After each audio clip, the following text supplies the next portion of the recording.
Good morning. কেমন আছেন?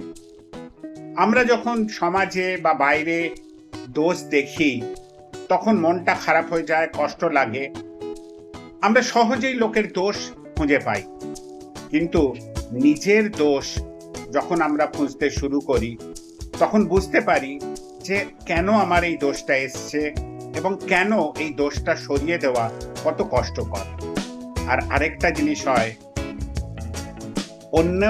অন্যে কেন এই দোষটা করে যাচ্ছে, কেন সে কষ্ট পাচ্ছে, আমরা সেটা বুঝতে পারি, আমরা তার প্রতি সহানুভূতিশীল হই।